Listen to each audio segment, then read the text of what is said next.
Bueno, muy buenos días a todos, a todas. Les quiero presentar una gráfica.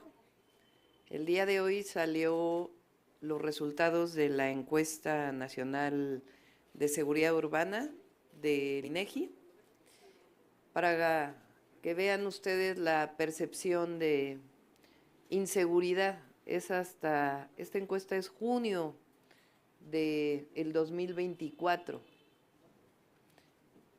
La gráfica de arriba es Ciudad de México y la gráfica de abajo es nacional.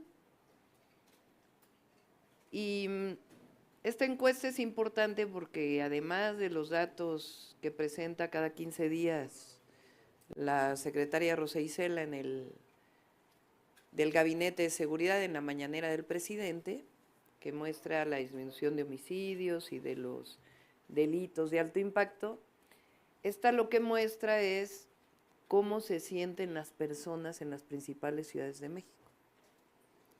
Si se sienten más seguros o menos inseguros.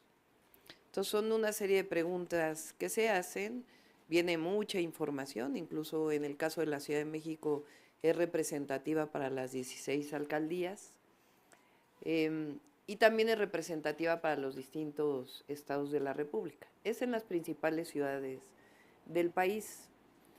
Entonces es importante porque lo que muestra, como se hace cada año, pues muestra cómo se sentían las personas en aquella encuesta en el 2018 y cómo se sienten ahora. Entonces, a nivel nacional hay una reducción del 76.8% de las personas que se sentían inseguras en la ciudad donde vivían a la fecha, que es el 59%. Es decir, por supuesto que hay que seguir avanzando en la percepción, y la percepción es producto además de la estrategia de seguridad, pero hoy las y los mexicanos que viven en ciudades se sienten más seguros que lo que se sentían en el 2018. Y en el caso de la Ciudad de México, pues es importante porque la disminución es todavía mayor. Yo dejé el gobierno de la ciudad en junio del 2023. Entonces, de junio del 2018, que 91.7% de las personas que vivían en la ciudad en ese momento se sentían inseguras, es decir, solamente 9% no se sentían inseguras. Altísimo, prácticamente todas las personas se sentían inseguras. Cuando yo dejo la ciudad, el 59%, una reducción muy importante, se sienten inseguras. Y después el trabajo que hace Martí Batres, de junio a junio de 2023 al 2024, hay una disminución importante en junio al 51.5%. Entonces es importante esta gráfica porque, repito, más allá de los propios datos que se muestran, que claramente muestran la disminución de homicidios y de otros delitos, las personas hoy se sienten más seguras que en 2018. Y de ahí, pues vamos a tomar el gobierno el 1 de octubre y nuestro objetivo es todavía disminuir más y con mayor rapidez. Ese es el objetivo, como lo hicimos con la estrategia en la Ciudad de México, que a nivel nacional, como lo hemos dicho, son 4 ejes, que es atención a las causas, más y mejor guardia nacional, inteligencia e investigación y coordinación entre todas las instituciones, no solo de seguridad pública, sino también las fiscalías y las entidades de la República. Pues este es lo que queríamos mostrarles el día de hoy. Por otro lado, comentarles que hoy en la mañanera también mostró la secretaria de Gobernación nuevamente el tema de la representación de los plurinominales. Están convocando, el otro día había una manifestación los adversarios políticos para pedirle al INE que se viole la Constitución, porque dicen que hay sobrerepresentación y la manifestación es para evitar la sobrerepresentación. Entonces, en realidad, lo que le están pidiendo al INE es: INE viola la Constitución. Los que hablan de Estado de Derecho, de respeto a las instituciones, de el INE no se toca, de etcétera, etcétera, etcétera, están convocando una marcha para que el INE viole la Constitución. Porque claramente, como mostró hoy la secretaria y como dice, sin errores, sin error de interpretación, sin posibilidades de interpretación, la Constitución, la representación de los plurinominales, pues está establecida a partir de la votación de los partidos políticos, no de las coaliciones. Es otra cosa que quería comentarles y con gusto contestamos sus preguntas. Iniciamos sesión de preguntas y respuestas con Arturo Pavón de El Chapucero. Gracias. Buenos días, doctora. Para preguntarle acerca de lo que se ha dado a conocer, Guillermo Hernández, un compañero de las redes sociales, difunde, manifiesta que Ricardo Salinas Pliego ha hecho demandas allá en una corte en Estados Unidos, en Los Ángeles, acerca de que tienen que obligar a los dueños de las plataformas, los dueños de las plataformas como Mark Zuckerberg y los demás, para que den a conocer datos personales de quienes ocupan esas plataformas para llevar a cabo su actividad periodística. En esos tenores está Gómez Naredo, está Álvaro Delgado, están demandados también Nacho Rodríguez de Chapucero, está también Hans Salazar. ¿Qué opinión tiene usted acerca de este movimiento que quiere hacer para callar las voces? Pues primero hay que averiguar, ¿no? Porque si realmente está esta denuncia, ¿no? No es que dudemos de ninguna manera de lo que dice el compañero, sino hay que tener toda la información antes de poder vertir una opinión. Las razones por las cuales hace esta, si es un juicio, si exactamente qué es y qué es lo que está pidiendo. Entonces, primero hay que tener toda la información, ¿no?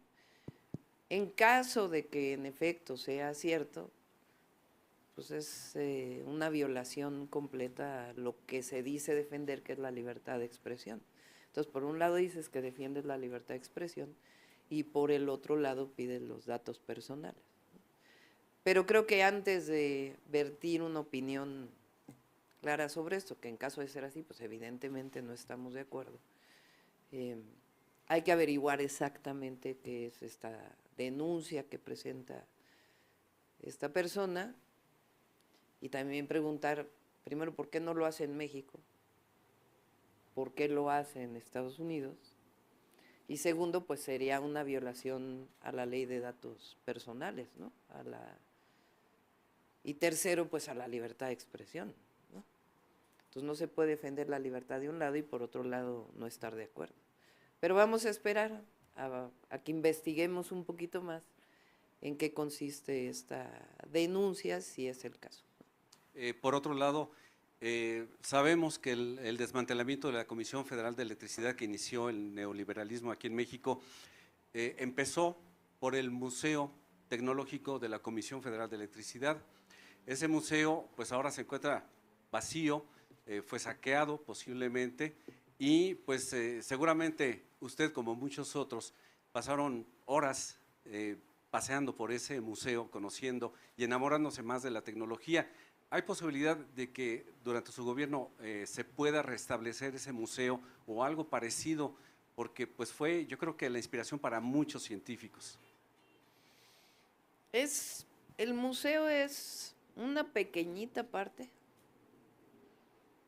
o una pequeñísima consecuencia, digo pequeñísima porque es muy grave lo que la reforma del 2013 y las reformas previas, Justo ayer tuvimos una reunión de análisis de lo que ocurrió, lo que ha ocurrido con la Comisión Federal de Electricidad. Primero, la reforma del 92 de Salinas de Gortari. En la Constitución establecía el servicio público, no hay monopolio en el caso del servicio público de energía eléctrica, y que eso venía en el 28 constitucional, y el servicio público solo le corresponde al Estado mexicano, a la nación, proveerlo. Entonces hace una ley de la industria eléctrica, una ley del servicio público, que dice, bueno, lo que no es servicio público, y pone una serie de acciones, 5 entre ellas, generación independiente, etcétera. De ahí se abre todo este esquema que se ha desarrollado, que genera muchísimos problemas, incluso técnicos, que son las llamadas sociedades de autoabastecimiento, que no se han terminado porque están amparadas. Y ahí regresamos a la Corte, porque están amparados y además echaron para atrás la ley o las modificaciones a la ley de la industria eléctrica que presentó el presidente López Obrador, que aprobó el Congreso y que 2 ministros de la Suprema Corte echan para atrás. Y de ahí vienen una serie de modificaciones hasta la reforma eléctrica del 2013, donde se abre el sector eléctrico al mercado eléctrico y evitan que CFE pueda tener, o sea, se catalogue como un monopolio en caso de tener mayoría. Entonces la CFE la dividen en un montón de subsidiarias con muchísimos problemas de operación por esa característica, más un supuesto mercado eléctrico que en realidad pues no existe, asociado solo a permisos de la CRE. Se acaba la posibilidad de planeación del sector eléctrico, que realmente apenas comienza a recuperar el presidente. El museo lo mete en un fideicomiso vinculado con la privatización. Entonces, por eso en 6 años, como está revuelto todo vinculado con la reforma del 2013, no se ha podido resolver ese problema y poder invertir incluso recursos públicos para que pueda ser un museo distinto. Entonces, me tocó verlo cuando el proyecto Chapultepec, que decíamos, bueno, pues hay que recuperar ese museo para, pues hay un intríngulis jurídico ahí porque está asociado a un fideicomiso que se estableció a partir de la reforma del 2013. El licenciado Bartlett ha tratado de buscarle la manera para que se renueve, incluso bajo todo ese intríngulis jurídico que ha generado problemas en el sector. Y por eso está así el Museo Tecnológico. O sea, es producto de la reforma del 2013. Entonces, por eso es importante la reforma que planteó el presidente ahora constitucional para la preponderancia de Comisión Federal de Electricidad, que es una de las 20 reformas. También ahí viene lo del Internet.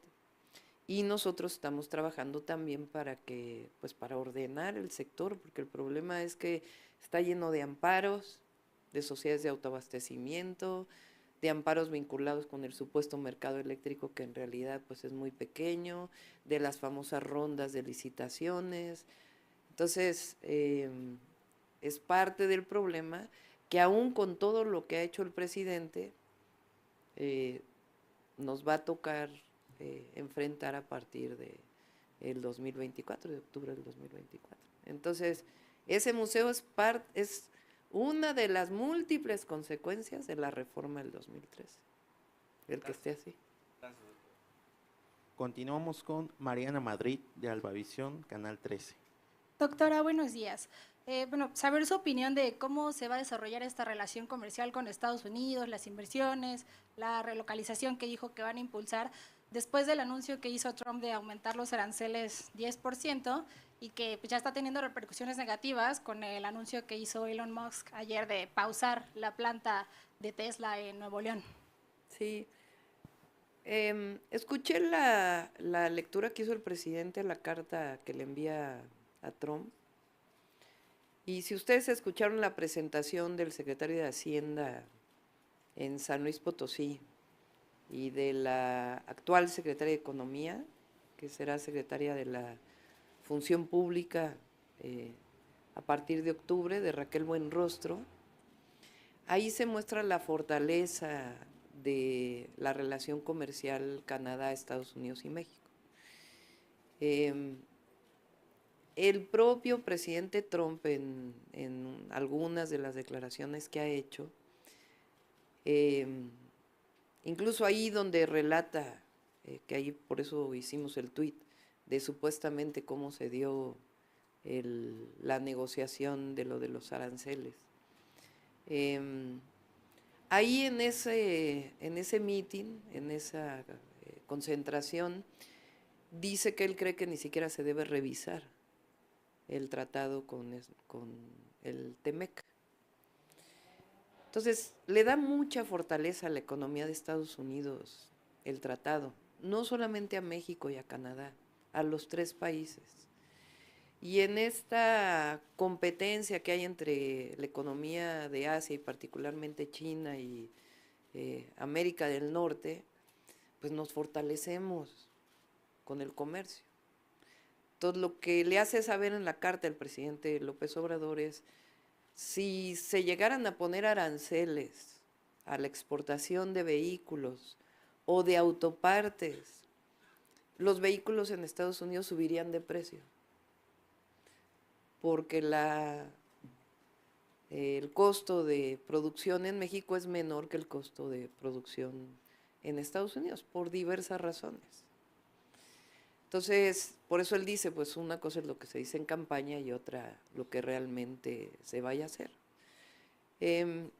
Y bueno, hay que ver el tema de Tesla en México, ¿no? Porque pues en realidad desde que se hizo el anuncio hasta la fecha, pues tampoco ha habido muchos avances. Entonces hay que ver si realmente la razón es la elección y lo que dijo Trump en su candidatura a la presidencia, o pueden llegar a ser otras razones particulares de Tesla, ¿no?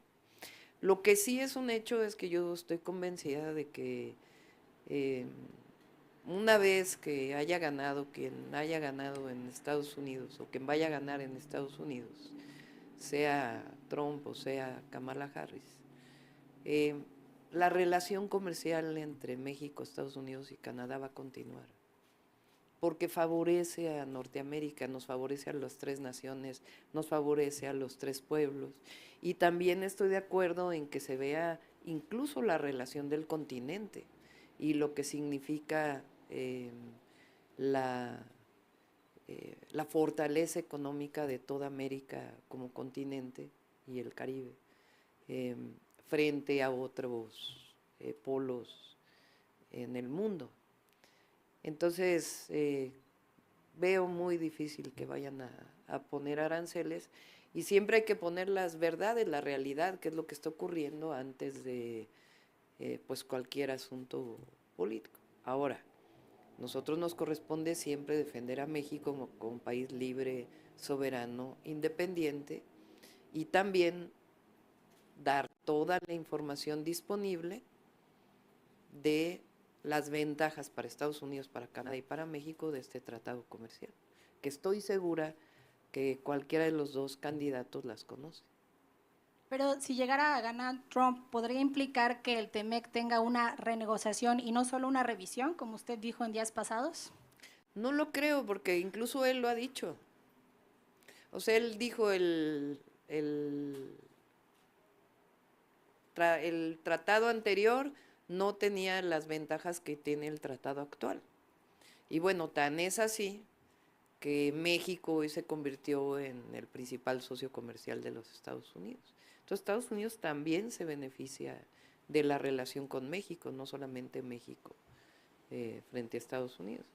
Entonces, ya nos tocará en su momento trabajar con el gobierno que vaya a quedar a partir de finales de enero, que es cuando entraría, creo que es el 20 de enero, si mal no me equivoco, creo, ¿no? Vamos a revisarlo. Cuando entre el nuevo presidente o presidenta, pues trabajar este tema y otros temas también. que tienen que ver con seguridad, que tienen que ver con tráfico de drogas, pero también con tráfico de armas hacia México. Y esta visión que generó el presidente López Obrador de no subordinación, sino de trato entre iguales, en cambiar el acuerdo de Mérida por un tratado bicentenario, con un acuerdo bicentenario. Y en otro tema, saber su opinión de lo que dijo Trump en una entrevista anoche de que México está petrificado ante los cárteles y que estos podrían derribar a un presidente en 2 minutos. No estoy de acuerdo. Y por eso también la gráfica que presento hoy. México ha avanzado en disminución de la inseguridad y vamos a avanzar todavía más. Entonces, vamos a seguir trabajando en ello y a tener pues la comunicación de alto nivel como ahora que se tiene y donde se pueda trabajar conjuntamente, se trabaja, y donde no, pues lo vamos a hacer, y donde se pueda, y además siempre defendiendo la soberanía, porque eso es fundamental. Pero esto, pues no estamos de acuerdo. Muchas gracias. Siguiente pregunta de Julia Bonilla. Buenos días, doctora. Preguntarle sobre dos temas. Primero, retomar la discusión de la reforma judicial que sigue.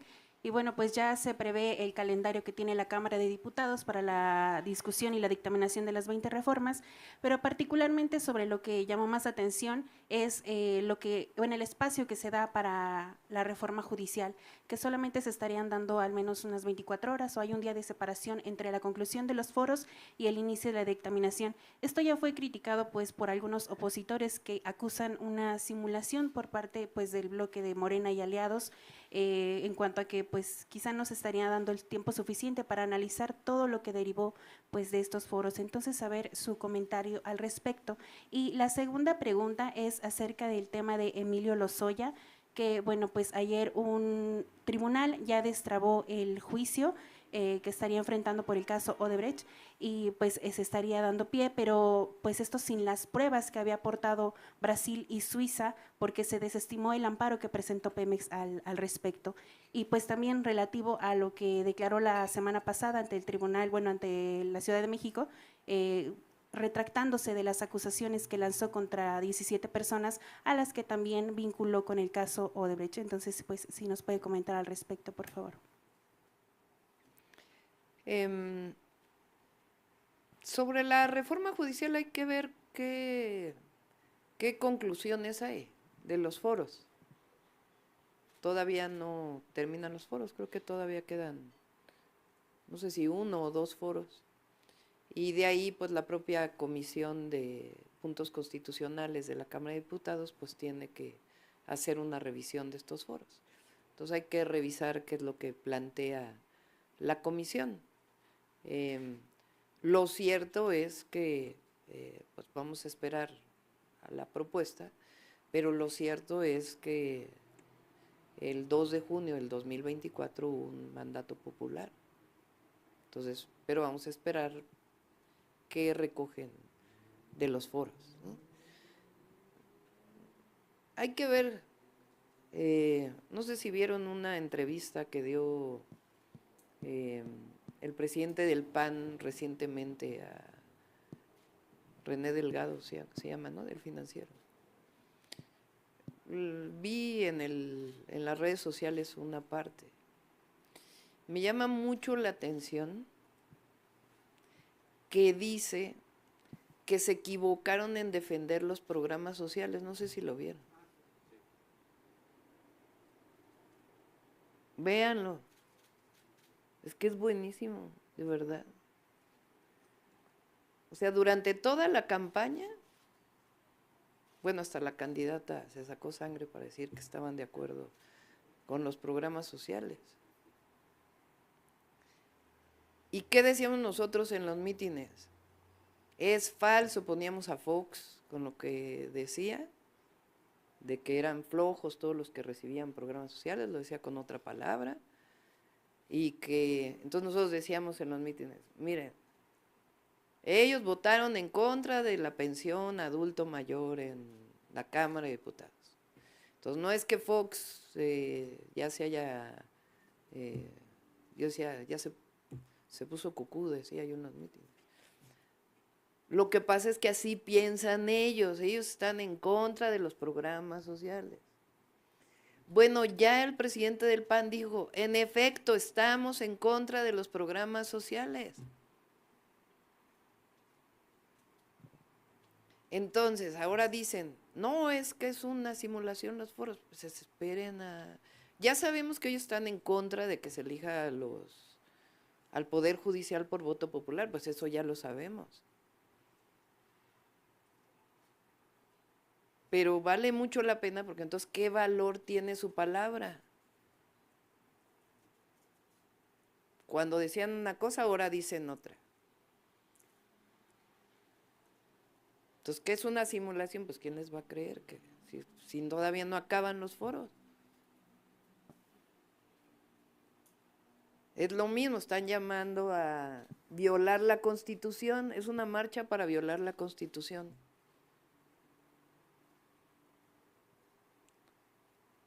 Entonces, pues no aprendieron nada el 2 de junio, la verdad. Digo, qué bueno que ya te están diciendo por lo menos lo que piensan de los programas, ¿no? Porque ahí, pues el pueblo de México de manera muy inteligente dijo, pues no les creemos, ¿no? Y en efecto, pues eran mentiras lo que decían. Entonces, por eso hay que esperar también a ver qué dice la Comisión de Puntos Constitucionales, qué propone, qué recuperó. Y sobre el caso de Lozoya, su desistimiento de las acusaciones y que se ha destrabado el juicio sin las pruebas que sostenían la acusación en su contra. Pues no conozco en particular esto que menciona, no lo he revisado, pero lo cierto es que hubo una corrupción en Pemex en el gobierno anterior terrible y que hubo moches asociados a la aprobación de la reforma energética del 2013. Entonces, pues tendrá que definir la fiscalía, ¿no? Pero realmente, pues, de que hubo corrupción y que se ha mostrado el endeudamiento que hicieron de Pemex prácticamente al doble entre Calderón y Peña, y luego en particular, pues, todo lo que significaron esta relación con Overdrecht, ¿no? Pero bueno, ya la fiscalía tendrá que decir. Gracias, doctor. Última pregunta de Dalila Sarabia, de Animal Político. Hola, doctora, Hola, Dalila. buenos días. Un poquito nada más rápido, insistiendo con lo que dice mi compañera, se hicieron los foros para lo de la reforma judicial, pero hay total garantía de que aunque los foros terminen el 8 de agosto y el 9 se pretenda subir el dictamen para su discusión, se incorpore las conclusiones o lo que haya resultado en estos foros. Lo tienen que decir los diputados, no me corresponde a mí. Yo me reúno con ellos para ver este y otros temas de cómo va a ser el proceso, pero ya ellos tienen su decisión de cómo y cuándo lo van a hacer. Entonces, por eso digo, vamos a esperar a ver cuáles son las conclusiones de los foros que están planteando y a partir de ahí, pues ya que se opine de si se incorporó parte de lo que dijo la ciudadanía, ¿no?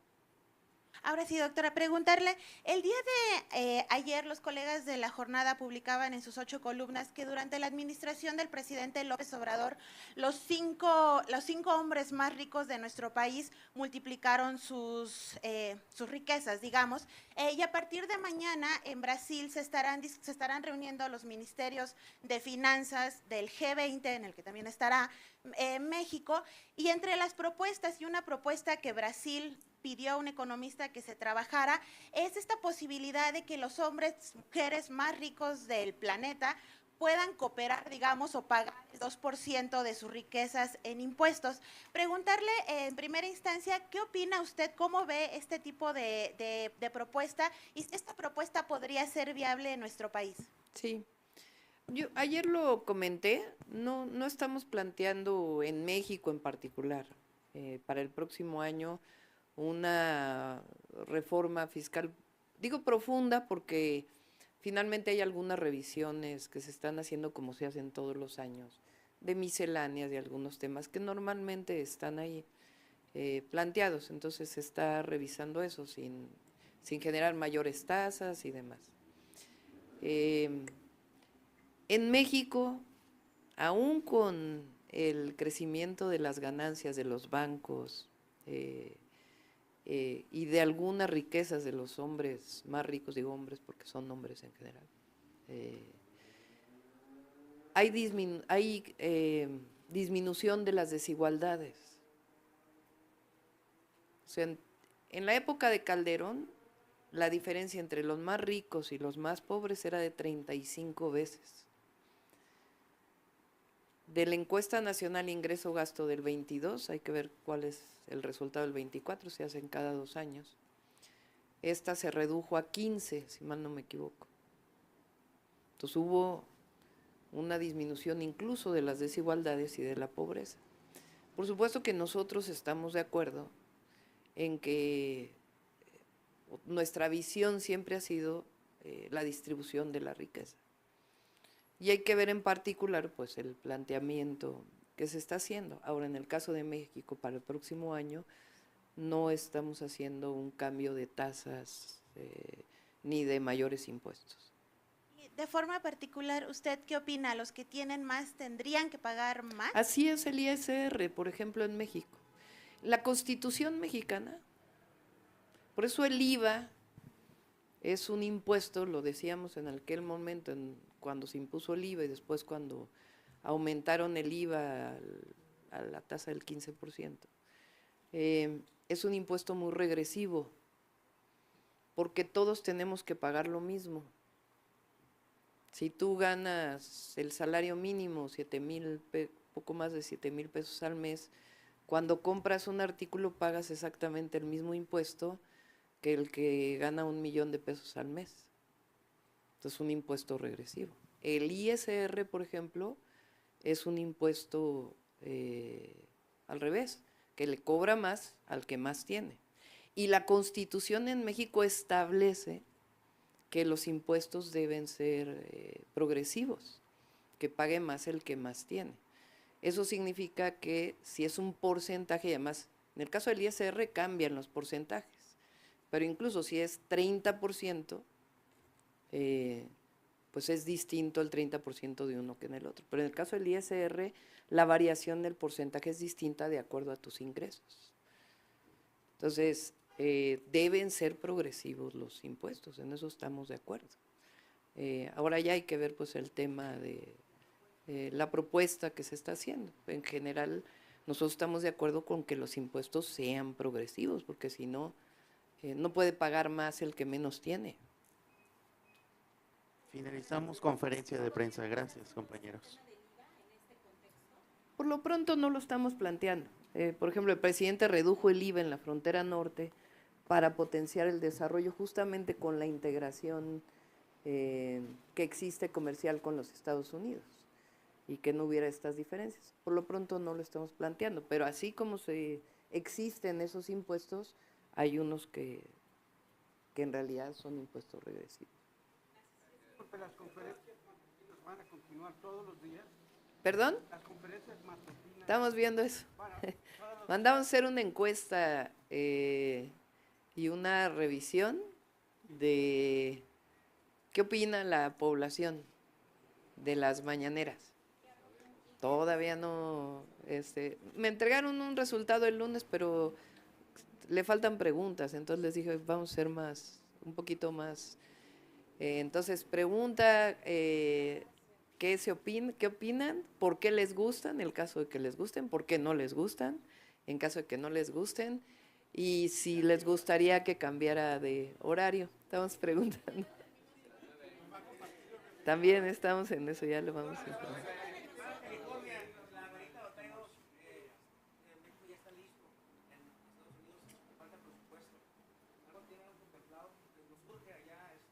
Sí, tienen razón, es muy importante. Y en Estados Unidos quien firma si hay puentes en la frontera es directamente el presidente de los Estados Unidos.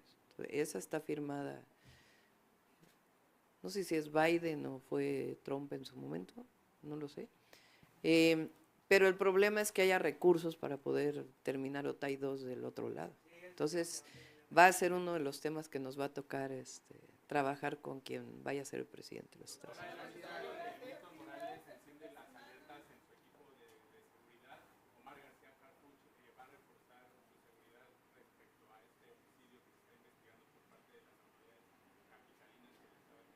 Sí, más bien lo importante ahí es que se conozca la verdad y se haga justicia.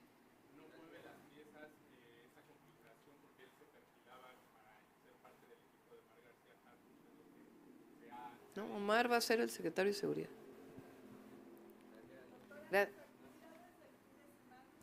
Sí, con todo gusto. Viernes 26 de julio, Morelos.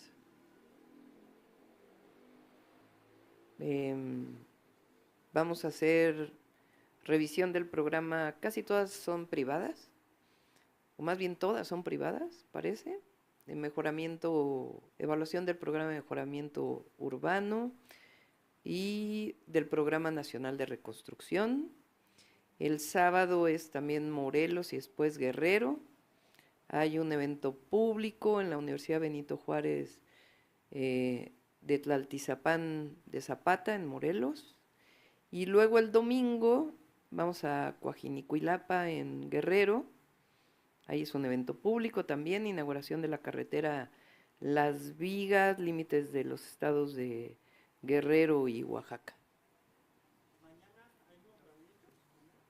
Sí, yo creo que va a haber un nombramiento. Sí. Aquí. Sí. Gracias. Finalizamos conferencia. Gracias, compañeros.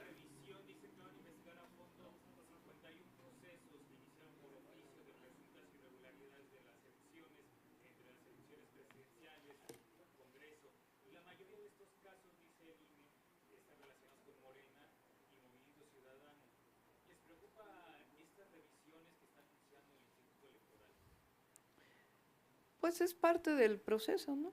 No le veo pues que vaya a haber ahí algún cambio, ¿no?